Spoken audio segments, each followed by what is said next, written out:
Hello दोस्तों, नमस्कार। Way of maths channel में आपका फिर से स्वागत है। और आज इस वीडियो में लेके आया हूं पालघाट डिवीजन का 17 नवंबर 2021 को स्टेशन मास्टर का जो पेपर हुआ था उसका पेपर। दक्षिणी रेलवे का पालघाट डिवीजन में दक्षिणी रेलवे के पालघाट डिवीजन में स्टेशन मास्टर का जो पेपर हुआ था 17 नवंबर 2021 को, उसके पहले भाग और दूसरे भाग को मैंने पिछले वीडियो में हल करवा दिया है। उसका लिंक मैंने डिस्क्रिप्शन में दे रखा है। पहला भाग था क्वेश्चन संख्या 1 से 40 तक का और दूसरा भाग था 41 से लेकर के 80 तक का। और इस वीडियो में 81 से लेकर के 110 प्रश्न तक के हल करवा रहा हूं। देखें, 1 से लेकर के 80 तक के प्रश्न कुछ जीके के प्रश्न थे और कुछ थे रेलवे से संबंधित प्रश्न। और इस वीडियो में 81 नंबर के क्वेश्चन से हल करवा रहे हैं। देखेंगे 81 नंबर का क्वेश्चन। देखें 81 नंबर के क्वेश्चन में देखो, ध्यान रहे, 80 नंबर का क्वेश्चन मैंने पिछले वीडियो में हल करवा दिया था।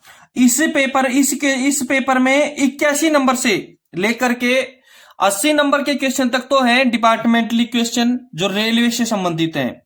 और अब 81 नंबर से जो क्वेश्चन शुरू होंगे वो है इंग्लिश के क्वेश्चन। 10 क्वेश्चन इंग्लिश के हैं पालघाट डिवीजन के, जो इस पेपर में 10 क्वेश्चन इंग्लिश के हैं 81 से लेकर के। देखेंगे 81 नंबर का क्वेश्चन। देखें, आई टेनिस एवरी डे। ए में प्ले दे रखा है, बी में प्लेइंग दे रखा है, सी में एम प्लेइंग और डी में एम प्ले दे रखा है। और प्ले का मतलब खेलना। आई टेनिस एवरी डे, प्ले का मतलब है खेलना। आई मैं टेनिस एवरी डे, मैं टेनिस प्रतिदिन खेलता हूं। मैं प्रतिदिन टेनिस खेलता हूं। यदि हम इसमें प्ले का यूज करेंगे, आई प्ले टेनिस एवरी डे, मैं प्रतिदिन टेनिस खेलता हूं। प्लेइंग का यूज करेंगे तो इसका होगा I playing tennis every day, मैं प्रतिदिन टेनिस खेलता हूं। और इसमें एम प्लेइंग का यूज करेंगे तो होगा I am playing tennis every day, मैं रोज टेनिस खेल रहा हूं। एवरी डे प्रेजेंट टेंस का वाक्य है। एम प्ले का जब यूज करेंगे तो देखो आएगा I am play tennis every day, मैं रोज टेनिस खेलता हूं। ठीक है, इसमें प्ले आई के साथ में फर्स्ट फॉर्म यूज होगी प्ले। आई प्ले टेनिस एवरी डे, मैं प्रतिदिन टेनिस खेलता हूं। 81 नंबर के क्वेश्चन का आंसर रहेगा A, I play tennis every day, present indefinite tense का वाक्य है। ठीक है, 82 नंबर का क्वेश्चन देखेंगे। If I were rich I around the world. देखो, इफ यदि आई वर रिच, मैं पैसे वाला होता, या मैं आई विल रिच, यदि मैं अमीर होता। I will rich, I if I were rich, if यदि आई वर रिच, आई वर रिच मैं अमीर होता, तो I travel travelled had travelled और would travelled.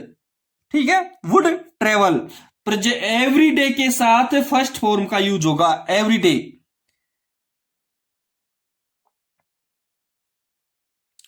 If were rich I, वो एवरीडे ऊपर का है, उसके साथ फर्स्ट फॉर्म का यूज होगा। इसमें देखें 82 में, इफ आई वर रिच, यदि मैं अमीर होता, तो ट्रेवल अराउंड द वर्ल्ड, यात्रा करता दुनिया भर की, दुनिया भर में यात्रा करता, दुनिया भर में यात्रा करता। देखो, इसमें यदि हम ट्रेवल का यूज करेंगे, इसमें यदि हम ट्रेवल का यूज करते हैं तो यात्रा करते हैं फर्स्ट फॉर्म है, ट्रेवल्ड सेकंड फॉर्म है। इसमें इफ का मतलब है भविष्य, इफ का मतलब भविष्य है। यदि मैं पैसे वाला होता, और जब भविष्य का संकेत होता है तो वह वुड का प्रयोग होगा। इफ संभावना, पैसे वाला होता, संभावना व्यक्त की जा रही है, यहां संभावना व्यक्त की जा रही है। और इफ का जहां यूज हो गया, इफ आई वर रिच, संभावना जहां व्यक्त हो गई वह वुड का यूज होगा। तो इफ आई वर रिच, यदि मैं अमीर होता, I would travel around the world, तो मैं दुनिया भर में यात्रा करता। इसलिए 82 नंबर के क्वेश्चन में डी आंसर सही रहेगा। इफ का यूज हो गया तो वुड का यूज होगा। 83 नंबर का क्वेश्चन देखेंगे। No sooner had we sat down for lunch it started to rain. A में वहन, बी में देन, सी में देन और डी में एज। ध्यान रहे, बी और सी में देन का है, एक में THEN है और दूसरे में THAN है। ठीक है, देखेंगे। No sooner had we sat down for lunch, जैसे ही हम दोपहर के भोजन के लिए बैठे, इट स्टार्टेड टू रेन, बारिश शुरू हो गई। यानी उसके बाद बारिश हुई है। No sooner had we sat down for lunch, जैसे ही हम दोपहर के भोजन के लिए बैठे उसके बाद बारिश शुरू हुई है। इट स्टार्टेड टू रेन, बारिश शुरू हो गई। देन उसके बाद THAN। 83 नंबर के क्वेश्चन का आंसर रहेगा सी। यानी एक काम पूरा होने के बाद में दूसरा काम शुरू हो गया, इसलिए 83 नंबर के क्वेश्चन का आंसर रहेगा सी, देन। ठीक है, 84 नंबर का क्वेश्चन देखेंगे। Neither Sita Gita knew the answer, neither nor का प्रयोग हो रहा है, नाइदर नोर का प्रयोग हो रहा है। क्लियर, सी 84 में से बी आंसर सही रहेगा। Neither Sita nor Gita knew the answer, न तो सीता और नहीं गीता उत्तर जानती है। नाइदर सीता नोर गीता, नहीं सीता और नहीं गीता न्यू द आंसर, उत्तर जानती है। न तो सीता उत्तर जानती है और न गीता उत्तर जानती है, नाइदर नोर का यूज हुआ है। 84 नंबर के क्वेश्चन का आंसर रहेगा बी। 85 नंबर का क्वेश्चन देखेंगे। I did not him yesterday, A में सी दे रखा है, बी में सा, सी में सी और डी में हैव सीन। सीन का फर्स्ट सेकंड थर्ड फॉर्म दे रखी है। I did not him yesterday past indefinite tense का वाक्य है, पास्ट इंडेफिनेट टेंस का वाक्य है। मैंने आई did not see him yesterday, मैंने उसे कल नहीं देखा। आई did not see him yesterday, मैंने उसे कल नहीं देखा।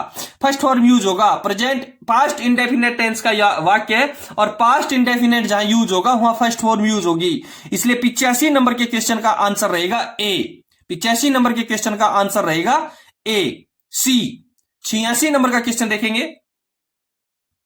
सी to her office daily, go, B में इज गोइंग, सी में वाज गोइंग और डी में गोज।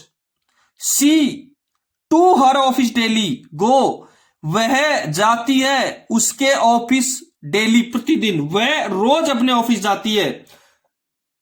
प्रेजेंट इंडेफिनेट टेंस का वाक्य है। सी के साथ फर्स्ट फॉर्म प्लस एस या ईएस, गोज। सी के साथ फर्स्ट फॉर्म प्लस एस या ईएस, सी के साथ goes. She goes to her office daily, वह रोज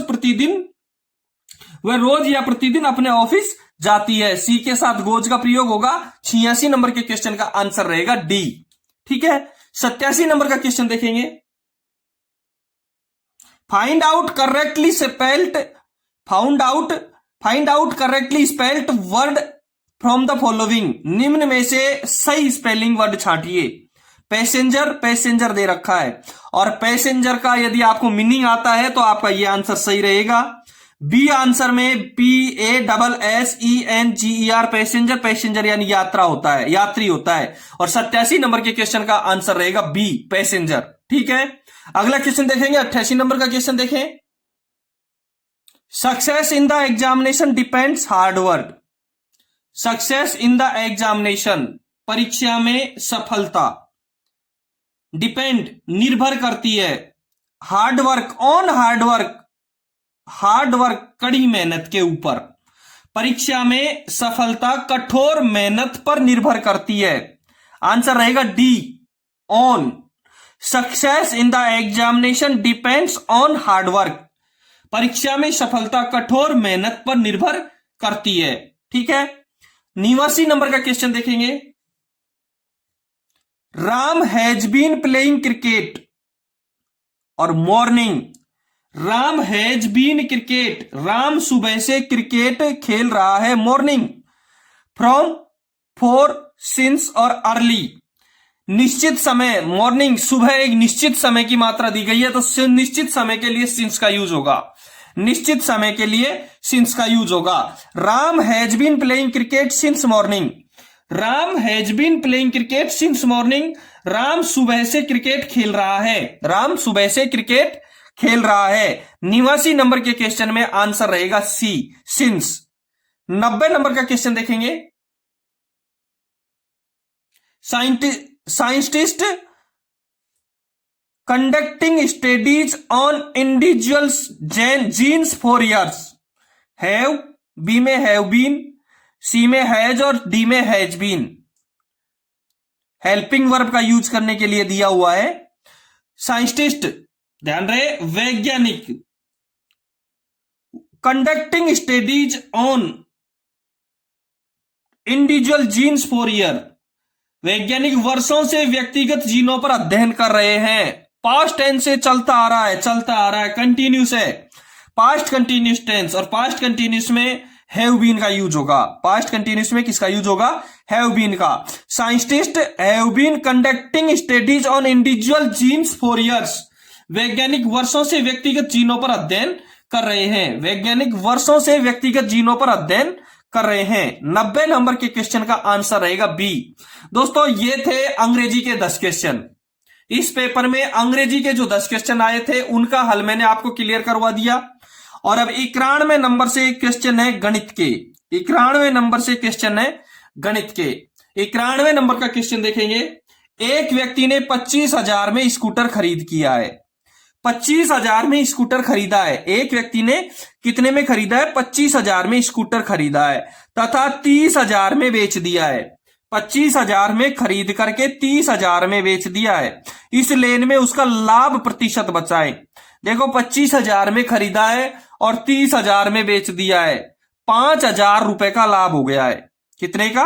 5,000 रुपए का लाभ हो गया है। लाभ का प्रतिशत ज्ञात करना है। देखेंगे, 91 क्वेश्चन है। क्रय मूल्य 25,000 है इसका।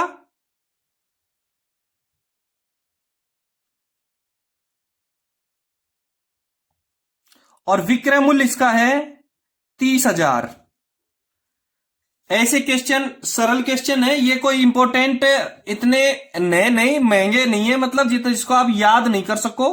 बाकी थोड़ा सा समझने की आवश्यकता है। विक्रय मूल्य 30,000 है,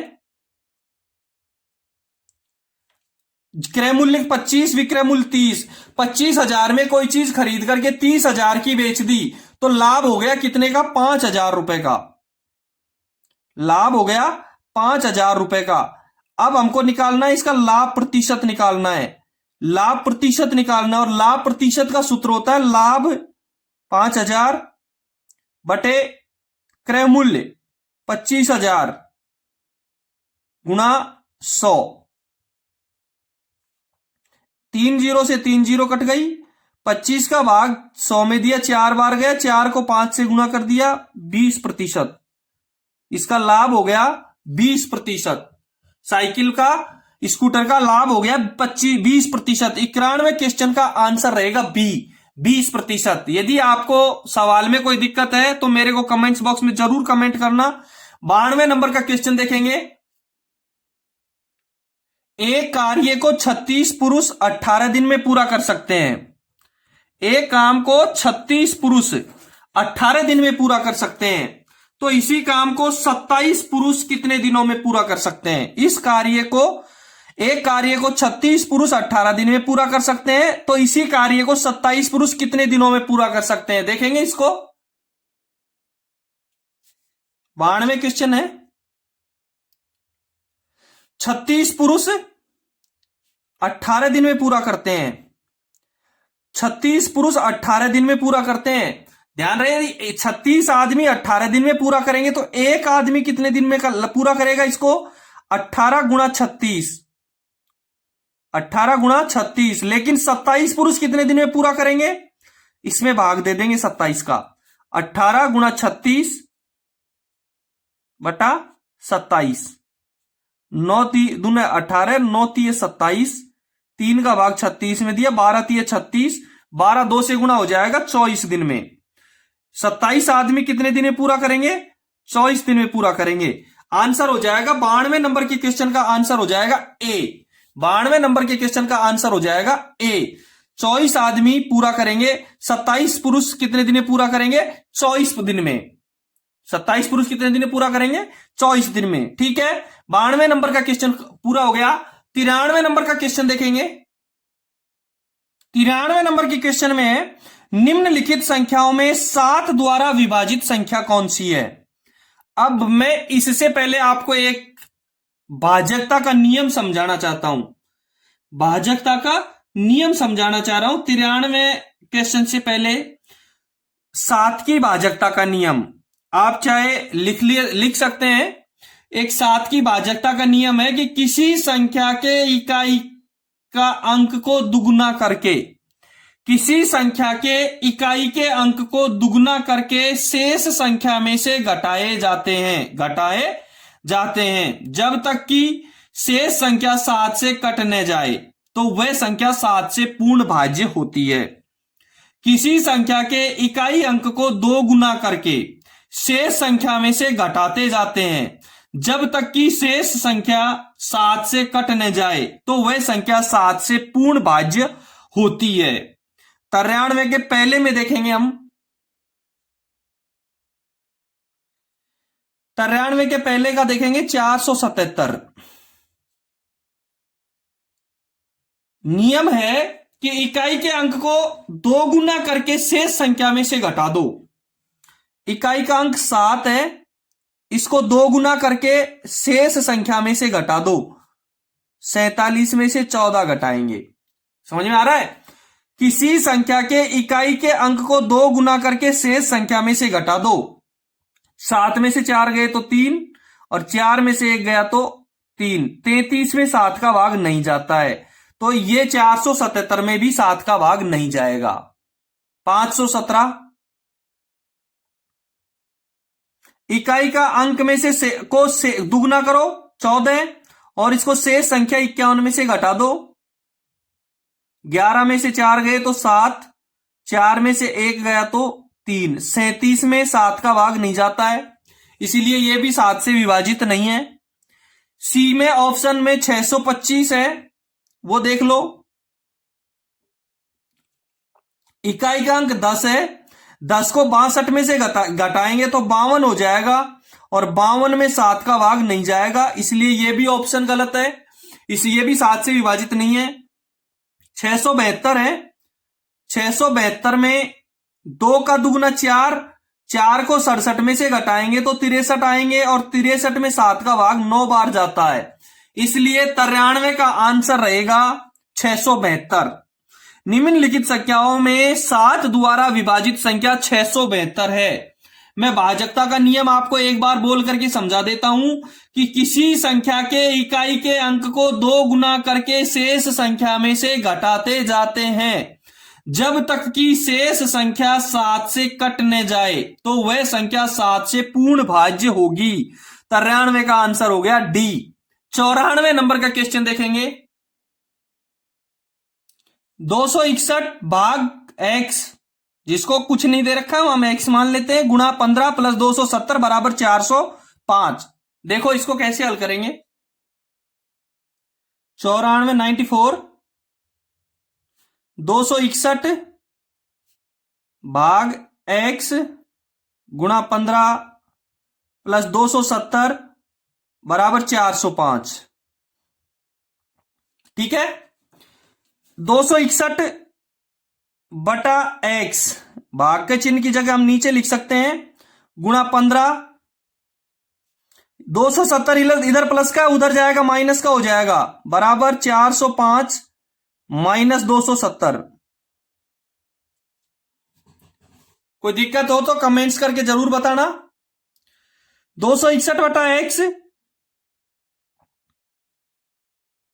बराबर 405 में से 270 गए तो 5 में से 0 गया तो 5, 40 में से 27 चले गए 13, 135, 135। 400 में से 405 में से 270 गए तो 135। 261 बटा x गुणा 15, यहां गुणा का चिन्ह में 15 है, जब 15 उधर जाएगा तो बटा में जाएगा।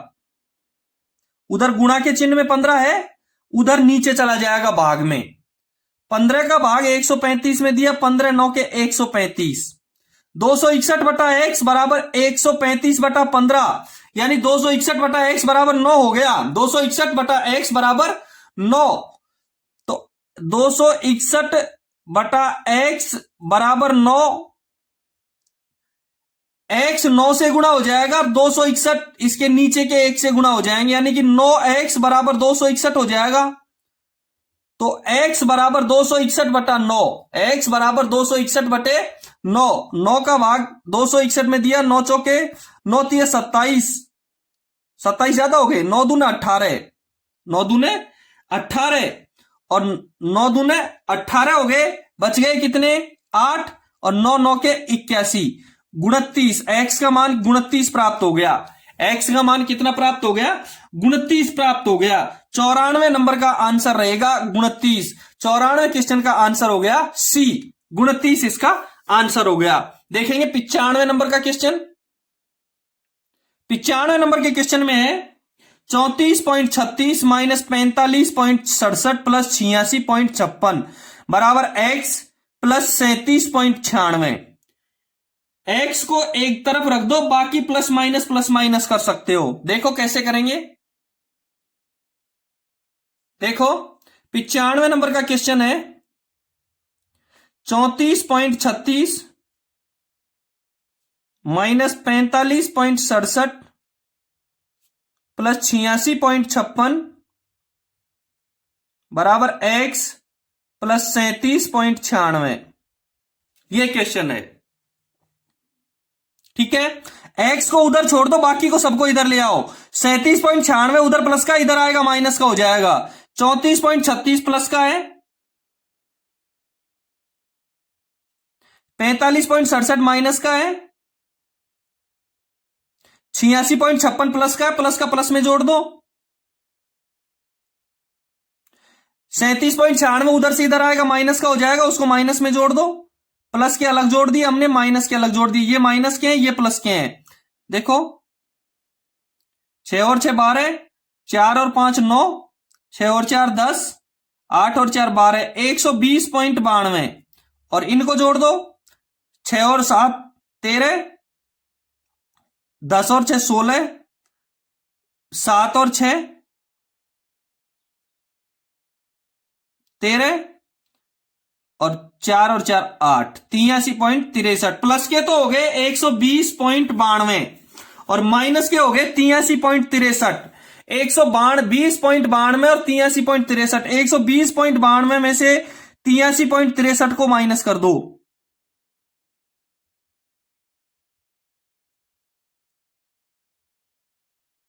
बारह में से 3 गए तो 8 बच गए, 8 में से 6 गए तो 2 बच गए। 0.28 आ रहा है क्या किसी में? सॉरी, 92 में से 3 गए तो 9 बचेंगे। 12 में से 3 गए तो 9 बचेंगे, 8 में 6 गए। 2.29 किस में आ रहा है? तीनों में आ रहे हैं, ABC में। तो ABC तीनों में तो मुश्किल है, आगे हल करेंगे इसको। 10 में से 7 3 गए तो 7 बच गए। 7.29 37.29 सी में आ रहा है। सी इसका आंसर सही रहेगा, आगे हल करने की जरूरत ही नहीं है। 37.29 इसका आंसर सही रहेगा और यहां भी 3 ही बचेंगे। कोई दिक्कत हो तो कमेंट जरूर करना। 96 नंबर का क्वेश्चन देखेंगे। 4 लगातार पूर्णांकों का योग 1290 है, उनमें से सबसे बड़ा पूर्णांक है।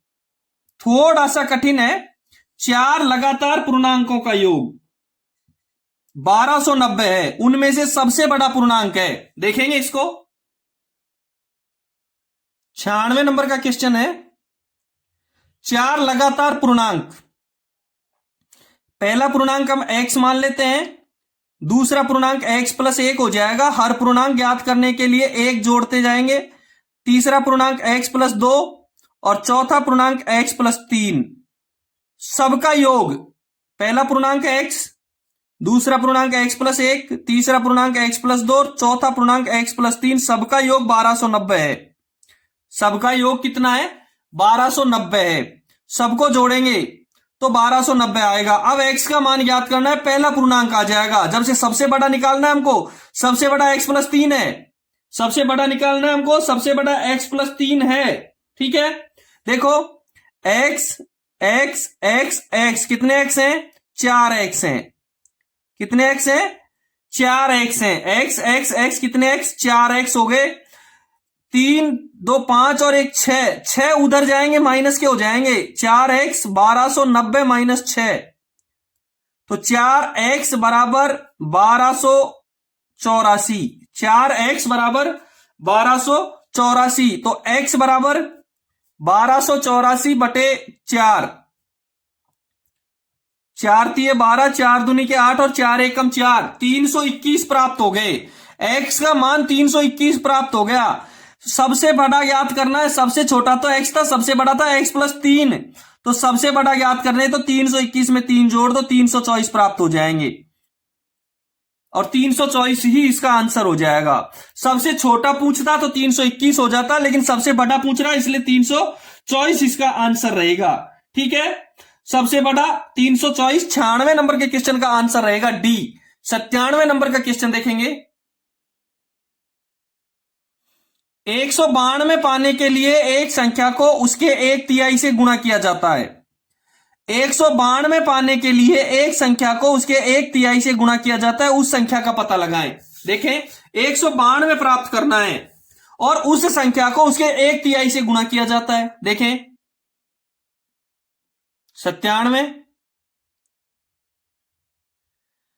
192 प्राप्त करना है, एक संख्या को उसके 1/3 से, वो संख्या x है और उसको उसके 1/3 से गुणा करना है। x का 1/3 x बटा 3, x का 1/3 कितना होगा? x बटा 3। x को x बटा 3 से गुणा करने पर 192 प्राप्त होता है। x को x बटा 3 से गुणा करने पर कितना प्राप्त होता है? 192 प्राप्त होता है। x को x से गुणा करेंगे तो x स्क्वायर बटा 3, नीचे 3 है वो 192 के पास में जाएगा, नीचे का 3 192 के पास में जाएगा तो गुणा के रूप में जाएगा। यानी कि x स्क्वायर बराबर 192 को 3 से गुणा करेंगे तो गुन्नी दूना 38, गुन्नी 30 57 और 3 दूनी का 6, 576। एक्स स्क्वायर बराबर 576 और एक्स स्क्वायर बराबर 576 होगा तो x का मान होगा √576। उधर का स्क्वायर इधर क्या हो जाएगा? इसका वर्गमूल निकालना पड़ेगा और 576 किसका वर्ग है? 24 का वर्ग है। 576 किसका वर्ग है? 24 का वर्ग है। इसलिए 97 नंबर के क्वेश्चन का आंसर रहेगा सी। 97 नंबर के क्वेश्चन का आंसर रहेगा सी। यदि आपके डिवीजन में किसी भी प्रकार का पेपर हुआ है, goods guard, shunt master, TC, CC, station master, तो आप मेरे को जरूर भेजना। उसका पीडीएफ मैं आपको हल करके लिंक जरूर भेजूंगा। मेरे व्हाट्सएप नंबर और टेलीग्राम चैनल दिया हुआ है, उस पर आप डिस्क्रिप्शन में देखना, जरूर भेजना। ठीक है, और यदि आपको पीडीएफ चाहिए तो मेरे को व्हाट्सएप पे या टेलीग्राम पे जरूर हाई हेलो करके भेजे, यदि मैं आपको पीडीएफ जरूर डालूंगा। 98 नंबर का क्वेश्चन देखेंगे। 624 गुना 708 गुना 913 गुना 463 के उत्पाद में इकाई का अंक है। इकाई का अंक है, बहुत सरल सवाल है। 6 इकाई के अंक गुणा कर लो, इसमें 4 8 3 और 3 को गुणा कर लो। देखो 4 8 3 और 3 को गुणा कर लो, आपका उत्तर आ जाएगा। जिसमें इकाई का अंक होगा वही इसका उत्तर है। देखेंगे, इसका इकाई का अंक 4, इसका इकाई का अंक 8 और फिर 3 और फिर 3, 4 8 32, 32 में से अपना इकाई का अंक ले लो 2, 2 गुणा 3 गुणा 3, 2 3 6 18, इकाई का अंक क्या प्राप्त हो गया? 8 प्राप्त हो गया। तो 8 ही इकाई का अंक सही है। 98 नंबर के क्वेश्चन में आंसर रहेगा डी। 98 नंबर का क्वेश्चन का आंसर रहेगा डी। ठीक है, 99 नंबर का क्वेश्चन देखेंगे। 100 नंबर के क्वेश्चन में है 35% ऑफ 1500 प्लस एक्स बराबर 45% ऑफ 4200 माइनस 320 का हल क्या है? ऑफ जहां दे रखा है उसका मतलब है का, ऑफ जहां दे रखा है उसका मतलब है का, और का मतलब है गुणा का चिन्ह। जहां का दे रखा है वहां है गुणा का चिन्ह। देखेंगे इसको। 100 नंबर वाला क्वेश्चन है 35%, ऑफ का मतलब है का और का मतलब है गुणा 1500 प्लस एक्स बराबर 45% का 4200 माइनस 320। किसी भी अंक के प्रतिशत का चिन्ह लगा रखा हो, उस प्रतिशत के चिन्ह को हटाने के लिए उसमें 100 का भाग देते हैं। 35/100 गुणा 1500 प्लस x बराबर 45/100 गुणा 4200 माइनस 320। देखो कैसे हल करेंगे।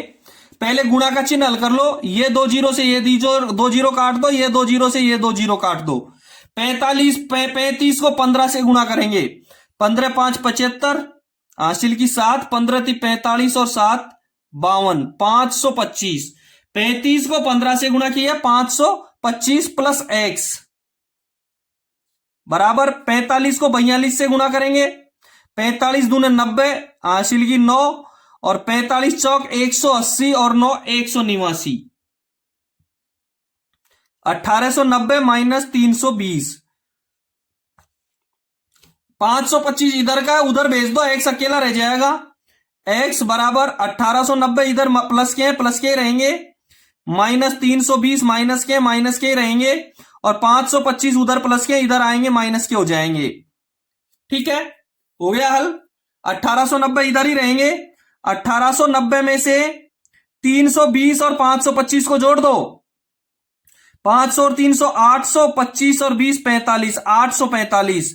1890 में से 845 की बाकी निकालेंगे। 90 में से 45 गए तो 45 बच गए। 1800 में से 800 गए तो 1000 बच गए। 1045 क्वेश्चन का आंसर रहेगा डी। 100 नंबर के क्वेश्चन का आंसर रहेगा डी। 1045 100वें क्वेश्चन का आंसर रहेगा डी। ठीक है, 91 से लेकर के 100 तक मैंने हल करवा दिए आपको। 81 से लेकर के 90 तक क्वेश्चन थे अंग्रेजी के। 81 से लेकर के 100 तक क्वेश्चन है गणित के। और अब 101 से क्वेश्चन आते हैं, वो है हिंदी के। ध्यान रहे, अपनी जो डिपार्टमेंटली परीक्षा है उसमें 10 क्वेश्चन हिंदी के जरूर आते हैं, राजभाषा के। हिंदी के राजभाषा के जरूर आते हैं। 101 से देखते हैं। 101 नंबर का क्वेश्चन देखें। राजभाषा अधिनियम पर पारित किया गया था। राजभाषा अधिनियम पर पारित किया गया था। ए में 1963, बी में 1950, सी में 1947 और डी में 1960। मैं आपको बता दूं, राजभाषा अधिनियम 1963 में पारित किया गया था।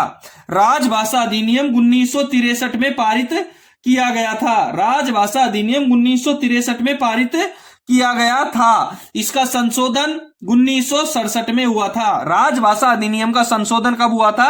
1967 में हुआ था। 102 नंबर का क्वेश्चन देखेंगे। हिंदी दिवस पर मनाया जाता है। हिंदी दिवस आंसर रहेगा सी, 14 सितंबर को। हिंदी दिवस 14 सितंबर को मनाया जाता है। हिंदी दिवस कब मनाया जाता है? 14 सितंबर को मनाया जाता है। 102 नंबर के क्वेश्चन का आंसर रहेगा सी। 102 नंबर के क्वेश्चन का आंसर रहेगा सी, 14 सितंबर। 103 नंबर का क्वेश्चन देखेंगे। मंडल राजभाषा कार्यान्वयन समिति के अध्यक्ष कौन होते हैं? मंडल राजभाषा कार्यान्वयन समिति के अध्यक्ष कौन होते हैं? ए में दे रखा है जीएम, बी में दे रखा है डीआरएम, सी में दे रखा है सीनियर डीओम और डी में दे रखा है राजभाषा अधिकारी। और डिवीजन का जो राजभाषा कार्यान्वयन समिति होता है उसका अध्यक्ष होता है DRM, DRM, division rail manager. ठीक है, मंडल रेल प्रबंधक मंडल राजभाषा कार्यान्वयन समिति का अध्यक्ष होता है। 104 नंबर का क्वेश्चन देखेंगे। 104 नंबर के क्वेश्चन में मैन्युअल, कोड, फॉर्म, नोटिस आदि में मुद्रित या साइक्लोस्टाइल रूप होना चाहिए। में मुद्रित या साइक्लोस्टाइल रूप होना चाहिए। ध्यान है, ये क्वेश्चन है वो सियालदा का एक गुड्स गार्ड का पेपर हुआ था 2022 में। सियालदा का गुड्स गार्ड का पेपर हुआ था 24 दिसंबर 2022 में। उस पेपर में भी आया था। 104 नंबर का जो क्वेश्चन है वो सेम पूर्वी रेलवे के सियालदा डिवीजन में 24 दिसंबर 2022 को एक पेपर हुआ था। सेम क्वेश्चन उसमें आया था। और 104 नंबर का क्वेश्चन का आंसर रहेगा C, Hindi and English. 104 number के क्वेश्चन का आंसर रहेगा C, Hindi and English. Manual, code, form, notice आदि में हिंदी और अंग्रेजी में मुद्रित या साइक्लोस्टाइल रूप होना चाहिए। 104 नंबर का क्वेश्चन रहेगा सी, क्वेश्चन का आंसर रहेगा सी। 105 नंबर का क्वेश्चन देखेंगे। क्षेत्र ए में केंद्र सरकारी कार्यालयों, क्षेत्र ए में केंद्र सरकारी कार्यालयों का मूल पत्राचार में होना चाहिए, किस भाषा में होना चाहिए? और इसका आंसर होगा हिंदी, इसका आंसर होगा हिंदी। 105 नंबर के क्वेश्चन का आंसर है हिंदी। क्षेत्र ए में केंद्र सरकारी कार्यालयों का मूल पत्राचार हिंदी में होना चाहिए, ठीक है। 106 नंबर का क्वेश्चन देखेंगे। आधिकारिक भाषाएं संविधान के किस अनुसूची में शामिल हैं? आधिकारिक भाषाएं संविधान के किस अनुसूची में शामिल हैं? इसका आंसर हो गया 8। आधिकारिक भाषाएं संविधान की 8वीं अनुसूची में शामिल हैं। ध्यान रहे, संविधान में 12 अनुसूचियां हैं, जिसमें 8वीं अनुसूची में आधिकारिक भाषाएं हैं और आधिकारिक भाषाओं की संख्या 22 है। मैं आपको एक बार बोल करके बता देता हूं 22 भाषाएं कौन कौन सी हैं। असमिया, उड़िया, उर्दू, कन्नड़, कश्मीरी, कोंकणी, गुजराती, डोगरी, तमिल, तेलुगु, नेपाली, पंजाबी, बांग्ला, बोडो, मणिपुरी, मराठी, मलयालम, मैथिली, संथाली, संस्कृत, सिंधी व हिंदी। ये भाषाएं 22 भाषाएं हैं जो भारतीय संविधान की 8वीं अनुसूची में सम्मिलित की गई हैं, ठीक है। 107 नंबर का क्वेश्चन देखेंगे। कौन से 2 राज्य सी क्षेत्र के अंतर्गत आते हैं? कौन से 2 राज्य सी क्षेत्र के अंतर्गत आते हैं? मैं आपको एक बार बता देता हूं कि भारत को 3 क्षेत्र में बांटा गया है। राजभाषा की दृष्टि से भारत को 3 क्षेत्रों में बांटा गया है, और 3 क्षेत्रों में कौन कौन से क्षेत्र हैं? ए, बी और सी। हिंदी में कहें तो कै, खे और गै। मैं आपको बता देता हूं कौन कौन से हैं वो। आप स्क्रीन पर देखें, कै, खे और गै तीनों क्षेत्रों में बांटे गए हैं। कै में है बिहार, हरियाणा, हिमाचल प्रदेश, मध्य प्रदेश, छत्तीसगढ़, झारखंड, उत्तराखंड, राजस्थान, उत्तर प्रदेश तथा अंडमान निकोबार द्वीप समूह और दिल्ली। कै क्षेत्र में ये क्षेत्र हैं। ख क्षेत्र में राजभाषा की दृष्टि से जो दूसरा भाग है, ख भाग ख, उसमें है गुजरात, महाराष्ट्र, पंजाब तथा चंडीगढ़, दमन और दीव तथा दादरा नगर हवेली, ये ख क्षेत्र में है। और शेष है वो ग क्षेत्र में है। वो कौन कौन से हैं? उड़ीसा, बंगाल, आसाम, अरुणाचल प्रदेश, नागालैंड, मेघालय, मणिपुर, त्रिपुरा, मिजोरम, तमिलनाडु, तेलंगाना, कर्नाटका, आंध्र प्रदेश और केरला, ये ग क्षेत्र में है। आपको क्लियर हो गया कै, खे और ग क्षेत्र में कौन कौन से हैं। अब चलते हैं 107 नंबर के क्वेश्चन पर, देखेंगे। 107 नंबर में ए में यूपी और एपी दे रखा है, उत्तर प्रदेश और आंध्र प्रदेश। उत्तर प्रदेश कै क्षेत्र में आता है, आंध्र प्रदेश ग क्षेत्र में आता है। बी में तमिलनाडु और गुजरात दे रखा है, तमिलनाडु ग क्षेत्र में आता है, गुजरात ब क्षेत्र में आता है। और मध्य प्रदेश और उत्तर प्रदेश दे रखा है, मध्य प्रदेश और उत्तर प्रदेश दोनों कै क्षेत्र में यानी ए क्षेत्र में आते हैं। और केरला और कर्नाटका दोनों सी क्षेत्र में आते हैं। इसलिए 107 नंबर के क्वेश्चन का आंसर हो गया सी, केरला और कर्नाटका। केरला और कर्नाटका। 107 नंबर के क्वेश्चन का आंसर हो गया डी। 108 नंबर का क्वेश्चन देखेंगे। केंद्रीय हिंदी समिति KHS के अध्यक्ष हैं, और यह प्रश्न भी सियालदा डिवीजन के गुड्स गार्ड के पेपर में 24 दिसंबर 2022 को आया हुआ है। सियालदा डिवीजन के गुड्स गार्ड के पेपर 24 दिसंबर 2022 में आया हुआ है। 108, 109 और 110 तीनों के तीनों प्रश्न यूं के यूं आए हुए हैं। 108, 109 और 110 तीनों प्रश्न सियालदा डिवीजन के गुड्स गार्ड के पेपर में 2022 24 दिसंबर को जो पेपर हुआ है उसमें आया हुआ है। KHS का अध्यक्ष होता है प्रधानमंत्री। 108 नंबर के क्वेश्चन का आंसर रहेगा बी, केंद्रीय हिंदी समिति का अध्यक्ष होता है प्रधानमंत्री। बी आंसर इसका सही रहेगा। 109 नंबर का क्वेश्चन देखेंगे, संसदीय राजभाषा समिति के लिए संसदीय समिति के सदस्यों की संख्या कितनी है? ए में 10, बी में 20, सी में 30 और डी में 40 दे रखी है। मैं आपको बता दूं कि संसदीय राजभाषा समिति का गठन राजभाषा अधिनियम 1963 के अधीन वर्ष 1976 में किया गया था। संसदीय राजभाषा समिति का गठन राजभाषा अधिनियम 1963 के अधीन वर्ष 1976 में किया गया था। यह उच्चाधिकार प्राप्त संसदीय समिति है। यह उच्चाधिकार प्राप्त संसदीय समिति है। इसमें 30 संसद सदस्य हैं। इसमें संसदीय राजभाषा समिति में 30 संसदीय सदस्य हैं, 20 लोकसभा से और 10 राज्यसभा से, और माननीय गृह मंत्री इस समिति के अध्यक्ष हैं। क्लियर हो गया? 10 लोकसभा से, 10 राज्यसभा से और 20 लोकसभा से मिलाकर के इस संसदीय समिति के कुल 30 सदस्य होते हैं। 109 नंबर के क्वेश्चन का आंसर रहेगा 30। 110 नंबर का क्वेश्चन देखेंगे, राजभाषा नियमों के अनुपालन के लिए जिम्मेदारी किसकी होगी? और इसका आंसर है प्रशासनिक प्रमुख या कार्यालय प्रमुख। 110 नंबर के क्वेश्चन का आंसर हो गया ए, राजभाषा नियमों के अनुपालन के लिए जिम्मेदारी होगी प्रशासनिक प्रमुख या कार्यालय प्रमुख की। दोस्तों, यह था पालघाट डिवीजन का 17 नवंबर 2021 का स्टेशन मास्टर का पेपर, जिसको मैंने हल करवा दिया है। इससे पहले के वीडियो सारे का लिंक डिस्क्रिप्शन में दे रखा है, उधर से देख लेना। और आपके डिवीजन में कोई पेपर हो तो मेरे को जरूर भेजना, और मेरे से यदि पेपर की आवश्यकता है तो मैं जरूर भेजूंगा आपको टेलीग्राम पर, या मेरे व्हाट्सएप नंबर है उस पर जरूर भेजूंगा। और यदि आपको कोई प्रॉब्लम है तो मेरे को कमेंट्स बॉक्स में जरूर कमेंट करके बताएं।